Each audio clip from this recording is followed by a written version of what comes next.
to the Laura Show. I am, well, Laura. And this is the first ever episode, and I am so excited to have Sam Hewit joining me. Thanks for coming on the show. Thanks for inviting me. You probably don't know this. We met, I'm thinking 8 years ago, and when I first decided to get into the real estate industry. Yes, I remember. And you were the trainer of all the real estate agents. So me and all my little realtor students, we all joined your class, and we spent probably 2 weeks or so with you teaching us like all the ropes, like how to do comparables and how to list properties and how to farm and really set ourselves up to run a successful business. So first and foremost, thank you for kind of giving me the first look into what being a realtor looks welcome. like. Yeah. But more importantly, it's funny because I remember being in that class and looking at you like, oh man, I see myself in this woman. Like, obviously, we kind of look similar. We do get that sometimes at the office. But, I see myself in this woman in that, like, I aspired to be like you. You really commanded the whole team. You had such a presence, a confidence. You were obviously very successful. And I know you're not much older than me. And so for me to look up to you is kind of ironic. But you were at such a place in your career. And I wanted to be there for myself because I had such a strange career journey, in all honesty, where I bopped around, and it wasn't until I was in my 30s where I kind of figured it out, so to speak. And I really looked up to you, so thank you for that. Thank you. Thank you. I want to go back to maybe your career journey a little bit. Like, how did you end up in real estate? Yeah. Well, first of all, before I tell you that story, I do want to say that, as a trainer, I don't do the new agent training anymore. Of course, now we have a much larger team. But when I was hosting the new agent training courses and you came through the door, we don't say it out loud, but I thought to myself, I'm not sure what this gal's going to do in this business, but it's going to be big. You had that. I paid her to say that. You did not. You had the star quality right out of the gate. And so I want to say congratulations for all your success too, because you've really grown a lot in 8 short years, and I knew the minute I met you that you were going to be a rock star. So I'm sure we'll talk about that today. So how did I start in real estate? Well, I think like everybody else who gets into this business, we want to be our own boss and we want to make all kinds of money. And maybe not as spoken about, we think it's easy. Yes. We're all idiots, aren't we? Yeah, we're not. It looks easy from the outside, certainly, but it actually is, I think, now that I've been in this business for 20 years, I actually think it's one of the hardest jobs on the planet. It's, you get up, you eat what you kill, as they say. You have to deal with things like imposter syndrome and the comparison game, and, it's very competitive and it's very cutthroat. And so when I started, I really thought, maybe naively, that I would, get into the business and only, deal with very high-end clients, and I'd only do this and I'd only do that, and then you start and you realize, like, OMG, if I'm actually going to make it, I just need to do everything. And so I was very young when I started, which, now, of course, the business looks completely different. When I started, it was like I was the youngest person in our office by... How old were you when you started? 21. Oh, wow. Yeah. And the next oldest person would have been, in their mid-30s. And it was different. It was really hard to get going. But once I did get going, I really kind of found this passion for like connecting with people and sort of being the person in a group, whether that was a friend group or a group of people that you would meet, who would sort of be the connector. And I think that's still true today about this business. But that was sort of my path. I started answering phones in university. I got hired by a top agent who was amazing, who is amazing, who's still in the business today. And shout out to, this is, of course, who was it at the time? It's someone I won't name. Okay. It's not a signature agent. Oh, It's an okay. agent I thought it was no. the signature agent. It's an agent outside of our firm. We had a bit of a complicated ending. I think like a lot of relationships sometimes. I thought naively I could do a lot of what she was doing. She didn't. She thought I should stay with her. I think I was a pretty good assistant, which probably would have been part of it. And she did warn me, rightly so, you're going to have a hard time. And she was right, I did. It's hard to get going at a young age, even today, with the business looking the way it does and people getting into it younger and younger. But that's kind of how I got going. I started, very young. I started doing rentals. You kind of get your feet under you. You do open houses. You hopefully get some good mentors. I had some great mentors at the time who were really good to me. And you just you grind it out until you kind of find your footing and you figure out what real estate's really about. So when you found your footing, so like, you know, I agree with everything you've said because I had the same preconceived notions about getting into real estate. Like I was like, I'm only going to do these types of listings and I don't need to take these types of listings. And then all of a sudden you get smacked in the face completely because the rent's still coming out or the mortgage is still happening and you're still paying for your car payments and the marketing materials, and all of a sudden you have absolutely no money coming in, and that makes you kind of get real with it very, very quickly. And I think a lot of people also underestimate the importance of salesmanship. I have never personally been a big salesperson. I have no prior sales experience, but I think I thought it was more of a customer service people play, which it is, of course, but there's that component of picking up the phone and calling people and asking for business that I really wasn't comfortable with, which is interesting because I think now where I find myself, the position I find myself, which is being a member of a team, vice president of a team, where I'm not really actively selling anymore, that seems to fit my personality a little bit better. And so I'm curious, because now you're the director of realtor development. So what made you switch from 100% commission salesperson to maybe I need to take a different turn for my career? It's a great question. I get asked that question a lot, actually. When I made the switch, it was in 2010, and I had completely burnt out. I was, at the time, had a small team. We had an administrator, and I had a buyer's agent. And we were doing, at the time, the last year we were in business, I think we did 60 ends, 60. And our business was sort of That's a lot, by the way, for our viewers who aren't realtors. Like I was drinking water at the time, but that's a lot, yeah. It's a lot. And our business was sort of 70% buyers and 30% listings. And in this business, again, for your viewers, the buyer side is a lot more heavy lifting than the listing side. Not that listings aren't difficult in their own regard, but the buyers, you're on the road, you're showing, you're out there, you're trying to get properties that they want to look at. It's a lot of evenings and weekends. And I think I just burnt out. I think I just hit sort of a wall. What did burnt out kind of look like to you? Like, was it just exhaustion, agitation? Yes. Depression? Great question. So I think my friend Jared James says the real definition of burnout is doing a lot of things you don't want to do. And I think that I was spending so much time in my business and not enough time on my business that I just kind of lost a bit of a zest for it. And I really wanted to do something different. Like my passion really is in teaching. It always has been.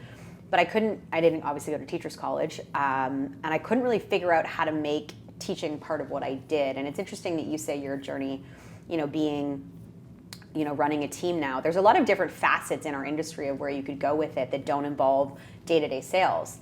And I wasn't actually looking for the role I'm in now. I went into our broker of record, Chris Slydom, and I was like, this has been really great, but I quit. He was kind of like, sorry, pardon? You're 28 years old and you're doing 60 transactions a year, which is a lot. Like, he's like, what's your plan? I'm like, I don't really have one, but I'll go figure it out. This is really just isn't what I want to do anymore. And he said, well, what do you want to do? And I'm like, I'm not really sure. So he said, well, go think about it. Come back and let me know. And at the time, our firm, this was in the beginning of 2010. At the time, our firm would have had, 200 real estate agents.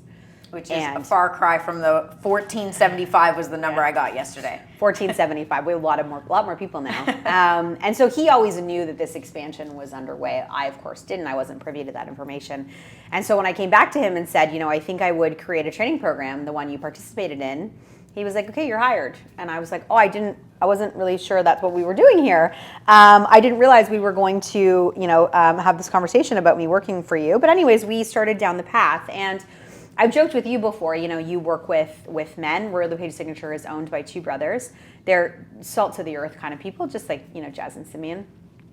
Well, my two guys are a little louder. They're much louder. They're much louder. Yeah, we're a little quieter. The Slydom brothers are a little quieter, little more reserved for sure. But sometimes if you give Jeff a couple cocktails, he gets a little comes on your show. Noted for next time. Yeah. Okay, Jeff. Jeff can be a little more of the louder brother. God bless both of them. I love them so much. But we kind of started down this path of like what this would look like. I'd never had a job before. I mean, I'd had like a admin job answering phones, and I worked for this agent for a while, but I never sort of had like a real job at 28, and it was a very again another slap in the face of like, oh my gosh, what does this even look like? But that's kind of how I got going. I really have this passion for for helping people and for teaching. Did you at that time miss the hustle of the commissions and the like the paycheck? Because I feel like you know what you kind of like when you're in commissions, right? You eat what you kill, as you had mentioned, which is great, but also has its detriments. But then you kind of move to a salary, more of a salary position where things are a little more structured, but seems good. But like you gave something up at the same time. Was that hard? It was. I mean, I am the kind of person, I'm not, it's funny. I think I'm obviously motivated by money the same way everybody else is. We need money to live and survive, and obviously I like nice things. But, you know, the idea of making $1 million versus enjoying what I was doing every day, for me, there wasn't a question. I was happy to give up my, you know, commissioned income at the time to be happier. And, you know, I think that there's always money. There's so much money in this world. You can go make more money. There's a million ways you can make money. I actually never worried that I wasn't going to be able to have the same kind of lifestyle. For me, it was, I'm not happy with what I'm doing day to day. And not that I'm unhappy with the people. I had amazing clients. I still have people that I am connected to that I'll see that I love dearly that were clients of mine when I was selling. But the day-to-day facet of being a realtor, I didn't want to do. And there is a little bit of a dark, ugly side to this business that we don't often talk about publicly. You know, but really, like, being a real estate agent more than anything else is it's what you do, but it's who you are. Because, as we said, you do eat what you kill. And so every time you're out doing something, you're constantly thinking, who is this person? Are they going to be a lead for me? Would they be a client? You know, especially now, I mean, social media wasn't what it was when I started, obviously 20 years ago. So now there's this immense pressure to always be present online and to be, how are you showing up, and this whole hustle culture. And, you know, there's a lot of, I think, going back to that word burnout, there's a lot of mental burnout in this industry for people that are spending all day, every day, being a real estate agent, going to functions, seeing people, doing the work, prospecting for clients, posting social content.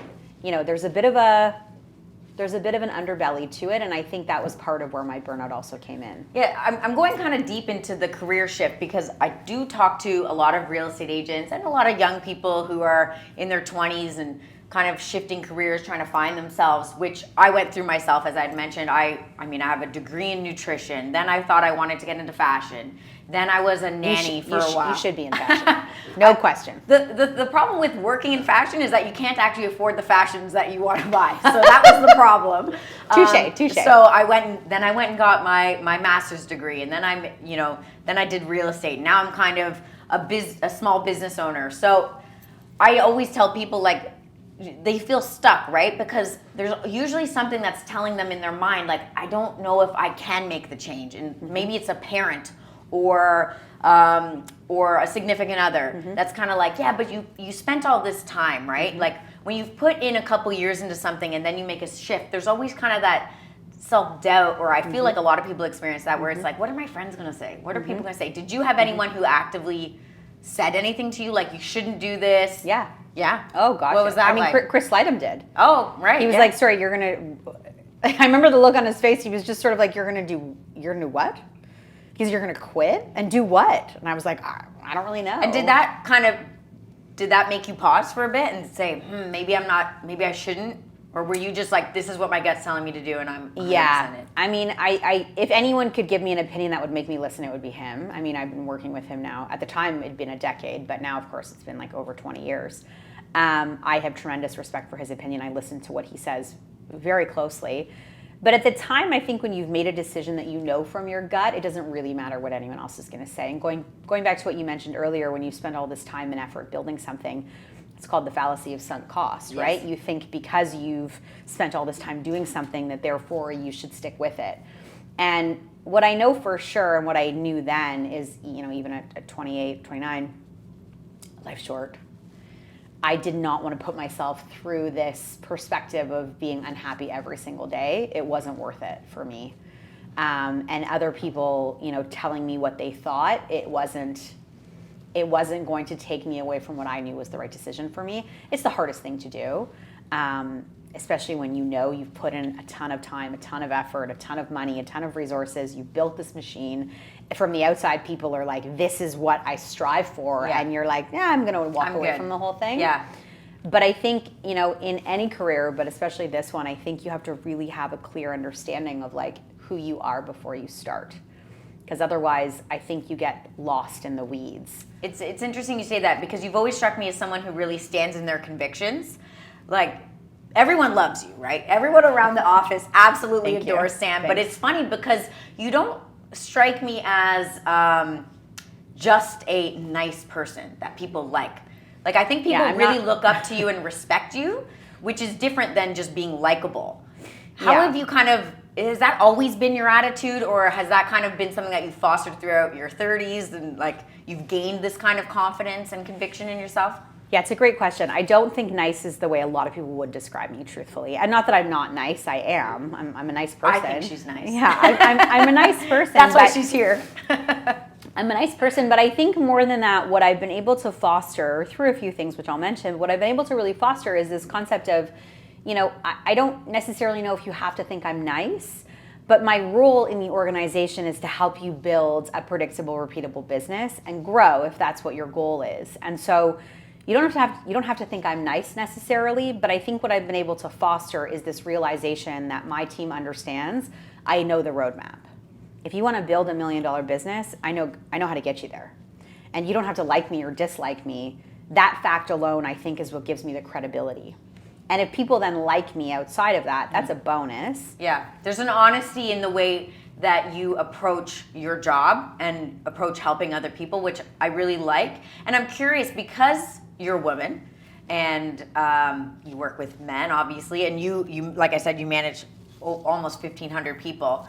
There's a lot of personalities. Do you feel like that has any part of that kind of been strategic, because you are dealing with some big personalities, either men or women, but perhaps men in this scenario, where you've said like, look, I can't be the nice guy, I'll just be pushed over in this business? Yeah, it's a great question. Listen, I've had, I'm going into my 12th year of managing, and I do have the good fortune of working with Chris and Jeff Slidham, who I have learned more from than anybody. I've had incredible mentorship, which goes a long way. And I've had mentorship for them, and I've had mentorship from other, top women in our industry that maybe don't manage, but they run big businesses and they deal with all kinds of personality types, and they've given me advice along the way, and I've taken scenarios to them. There was a time early in my career where we were hosting a presentation in the conference room, and there was a real estate agent with our firm who was really kind of taking over the conversation. We had a presenter there speaking on a topic, and he really kept asking questions and trying to deflect and I got up and I said, hey, that's enough. And I guess I must have said it in a not nice way. And he went and spoke to Chris and said that I was rude to him. Mm-hmm. And it was one of the first times in my career that I felt like if I'd been a man and said it, he wouldn't have tattled on me. And so I think as a woman in leadership, there are differences, there are nuances. I'm not going to sugarcoat it, there are. And there are things that just are different from men and women in the space. And I think your original question was it a conscious decision for me to maybe try to be like more of one of the boys? I actually went the other way. I didn't apologize for being a woman, because the way that I lead our team is very different from the men on our team, and I'm okay with that. Because what I really believe in wholeheartedly, both as a woman in leadership and as someone in this real estate business, is that you have to be authentic to who you are.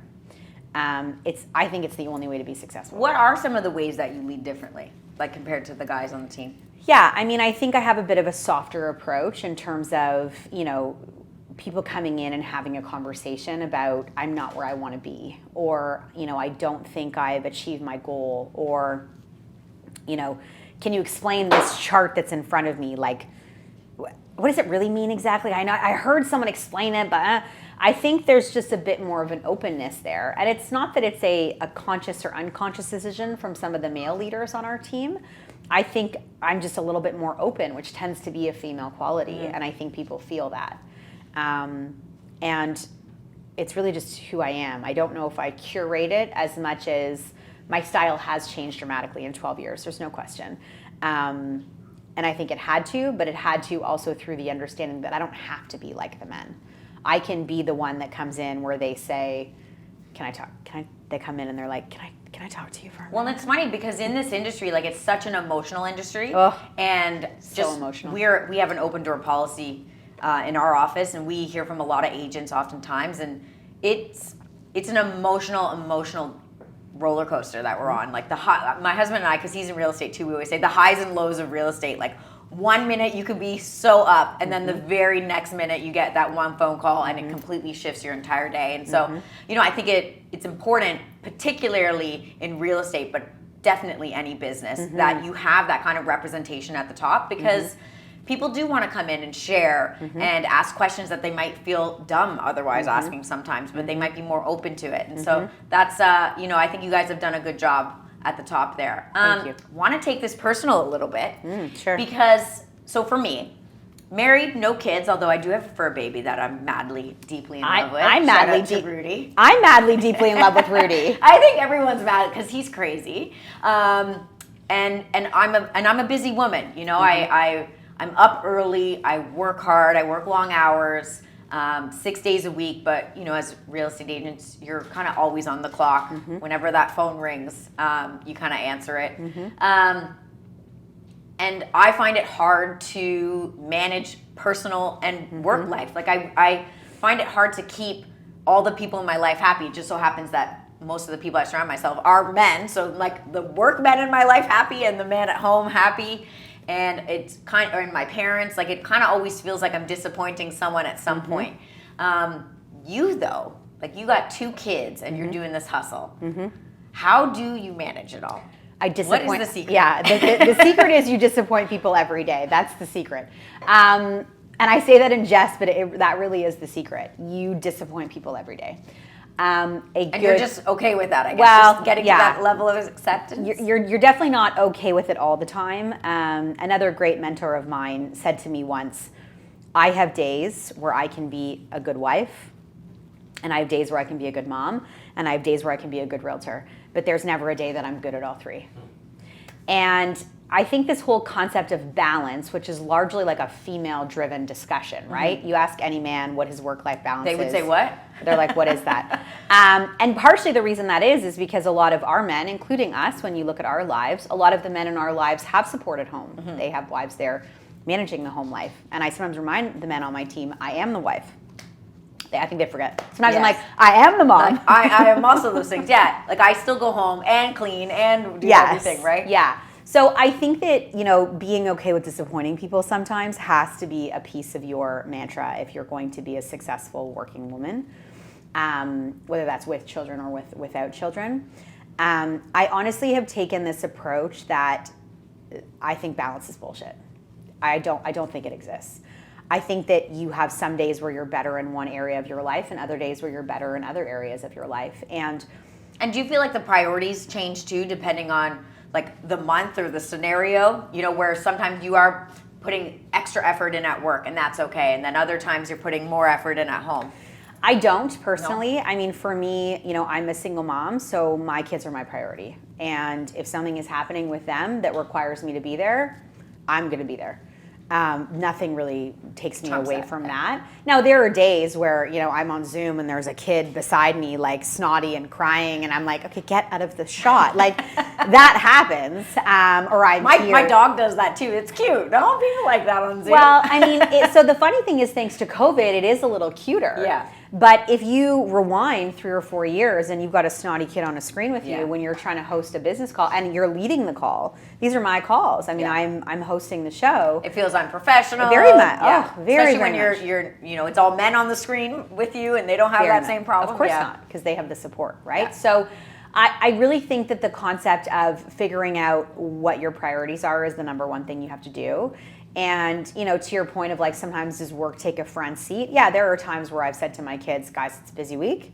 Mom's going to be here, here, and here. But on Friday, we're going to do this to try to set them up for what the expectation looks like. And I try to involve them in what it is we do. When we have, photos with Santa at the office and I bring them in, they know who people are. They know Uncle Chris. They know Uncle Jeff. They know Mr. Jazz. They know Miss Laura. They understand what this looks like. This affords us a life. This gives us dance lessons and trips to Disney. And, they get it. Because as a working mom, I want them to understand that they have the choice to do whatever they would like to do, but it is a choice. I could also choose to stay home with them, but our life would look different. Yeah. And do you feel like you're kind of instilling also like maybe a sense of work ethic outside the home? Should that be the path that they want to go down? Yeah. I mean, I think, you know, what I'm cautious of a little bit is this concept of like work in the home versus out of the home, right? They have friends that have moms that stay at home. And so sometimes they'll say, well, so-and-so's mom doesn't work. And I'm like, no, she works, but she works inside the home. And I'm fortunate enough to have help. I mean, not every working mom does. I'm lucky enough to have help at home. You know, and so when my kids say, well, you know, so-and-so's mom doesn't work, I'm like, no, they do work. They work inside the house, because I think it's important for the kids to sort of understand that. And I like to talk to them about the fact that they have choice. Your mom has chosen to go to work because it makes her a better mom. And so-and-so's mom has chosen to stay home because that makes her a better mom. And both choices are okay. But it is about choices. And there's pros and cons to both sides. And this idea of work-life balance, I think, is a total Garbage. Okay, I like that. Garbage. Because I too think it's a bit of garbage. And like I said, I'm not juggling nearly as many balls as you are. Want to touch on the fact that you had just said I'm a single mom. So a couple years ago, how many years ago now? 2 years since the divorce. I got to say, because you were still coming into the office during this obviously emotional time in your life, and we talked previously, so I think I'm okay to go you're here. Okay. Yep. No secrets. Yeah, because I think a lot of people go through divorce, or in separation of some kind, and I feel like there's a lot of people who are doing it on their own, and they're showing up sometimes. You showed up every single day, I feel, with a smile on your face. You would have never known. Like, in all honesty, we were walking through the office. I'm sure you had agents calling you, texting you, emailing you with problems that when you're facing that type of problem, their little problem, complaining about another realtor and they stole my client, and you're like, these are not problems. Like, I'm going through real shit right now. You're not. How did you get through that? Like, how did you show up every day and mentally deal with that? It's a great question. Sometimes when I look back, I'm like, I'm not even sure. I'm not sure I know how I did it, but I think I focused on a couple key things. I really believe, I believed for a long time, and I was taught this a long time ago, that when you come to work, you're at work. And, you know, I'm lucky enough that I love what I do. I love our people. I love what we have built in the 12 years that I've been, you know, helping to run that organization. I have so many deep personal relationships with people that coming into work during those dark days gave me purpose, and it gave my life structure.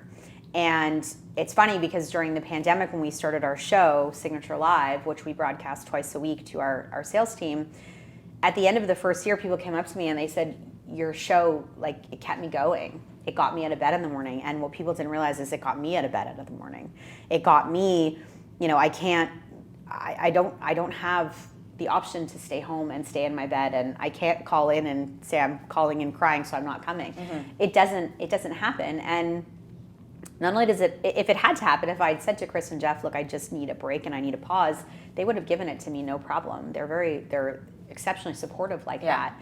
But I feel like when you're leading a team of this size, you have a duty to people, and you have, you know, an obligation, and you carry this exceptionally important role that I don't take lightly. I mean, you don't build trust with people overnight. It takes time. And I don't take how important I am to people lightly. And I'm not saying that from an egotistical perspective, but this business is exceptionally lonely.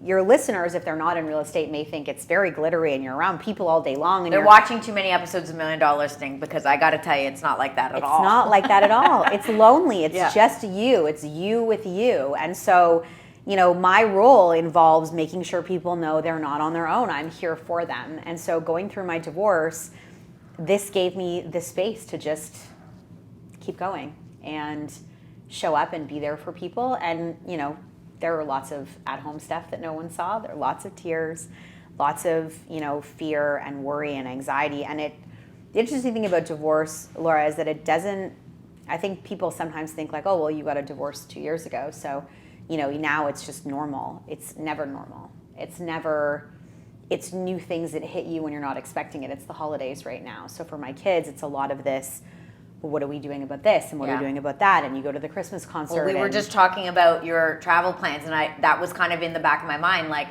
you know, maybe you don't have them Christmas Day, or you don't have them on Boxing Day, which you normally would have, and you made these traditions around that. And I'm a very nostalgic person. Like my childhood memories of Christmas, like I wanted them the exact same. The turkey had to be the exact same with the stuffing. And the first time that my brother said, I'm spending Christmas with my soon-to-be in-laws, I mean, I was devastated. And I'm in my like 20s at this point because I so value those types of traditions. And so it does break my heart a little bit, because I think a lot of people put so much emphasis on it. But I guess now that you're, again, not on the other side of it, because you're always, like you said, going through it, but that you've experienced like 2 years of it perhaps, what would be your advice to people who are like right in the thick of it, who are unsure and they don't know how to make this big life decision? Like, what would you say to those people? I think, first of all, the first are the worst, right? Going through anything for the first time is the worst. Like the first this, the first that was the biggest struggle. It will get easier. That's the first piece of advice I will give you. It gets easier. It's never easy, but it gets easier. I think the second thing is you make new memories, right? And one of the things I'm trying to instill in my children is that life doesn't ever stay the same. And, you know, for you as a young woman in your 20s wanting to have this same Christmas, that's not real life. And it doesn't make you're not a bad person for wanting that. That's what everybody wants, right? They want their universe to stay the same, but it doesn't happen. It's like a sense of control too, right? Of course. But people get married and people pass away and real estate markets change and the economy changes, and there is really no thing in your life that's ever going to stay consistent forever. And so I'm trying to teach my kids, maybe slightly painfully sometimes, but I'm trying it's good to learn those things younger, because then you're going to be like me and you're learning it kind of late in life. So I think it's actually a good thing. Yeah. I'm trying to teach them that, like, it is sad. It is okay. It's okay to be upset about it. Mom's upset about it. Like, mom's still upset. I still have these moments, especially at the holidays, where I'm like, this is awful. But I'm also trying to teach my kids, like, this is life. We've got to be okay with the fact that life changes. And, you know, things are going to be different. And you can rely on yourself. You have that strength in you to acknowledge these are big feelings, but at the same time, it's okay to know you have what you need to be okay. And mom's still here and dad's still here and we're still around. I mean, I also try to instill in my kids this concept of gratitude, right? My dad passed away this year in August, and we're going through the firsts. And, you know, the first Christmas without my dad with the kids, and lots of questions, and, you know, lots of really upset, you know, tears, and, you know, is there Christmas in heaven? Lots of questions like that, big, deep, heavy questions. And I'm really kind of focused on this moment with my kids of, like, when they get upset about the divorce, I allow them that space, but I also remind them, like, we're still here. We're still here. Your mom and dad are here. Families look different. Ours looks different now, but we're still here in front of you, and you will survive this, and we're all going to come out of it better. But it takes time. And those are big lessons at, 7 and 9, just how old my kids are. But I think for them to start learning this now, I'm hoping it develops their sense of self and their understanding of who they are. And this is deep stuff for your first show. No, that's what this show's about. We're going deep. Yeah, I like it. But it's sort of, it's a bit in line. This is real life. This is real life, and it's a bit in line with some of the philosophies I try to teach our sales team. I teach them prospecting and listing presentations, the fundamentals of being successful, but I also teach them, like, be authentic and be okay with the discomfort, and don't let that voice in your head say you're not good enough, or that Laura's better because she has a podcast and you don't, and that means you're not going to be successful. Like, you got to get all that shit out of your head. And it's the same thing I kind of try to teach my kids. So I wouldn't wish divorce on anyone, but I also wouldn't wish an unhappy mom on anyone. And I wouldn't wish my kids to be in a scenario where it's every day it's negative. And I hope that by going through this experience, they've learned that, like, mom's here. Like, she's going to help us through whatever we go through. She's thriving. She's trying to thrive. I fucking love you, Sam. I love you so much. I'm so glad you were my first guest, because you're so authentic. Like you just said, you've always been an open book. And I think so many people in real estate, but people everywhere, they keep the cards so close to their chest. They don't want people to see their vulnerable side. And I've tried my best in the last couple of years to be vulnerable with, like, my journey with IVF and everything, which you and I have talked about. And I see you doing the same thing, and it's just so admirable to me. And I wish more people would see that when you do open up, most of the times people are there with open arms. You just kind of have to let people in. And so thank you for letting my listeners and viewers in, and thank you for being my first guest and sharing all these amazing stories. I am honored to be your first guest. I honestly couldn't have picked a better person. There would be nobody else, Thank because you. if I can be you in, 2 years? Were we the same age? I don't even know. But if I can be you when I grow up, which is now, I would be very, very happy. So thank you for giving me someone in this industry to really admire and to aspire to be. You are very welcome. My friend, you are doing amazing things and you are changing this business more than you know. So Thank you. I appreciate it. congratulations. That's the first episode. Thanks, guys, for watching and listening, and we'll see you in a couple weeks.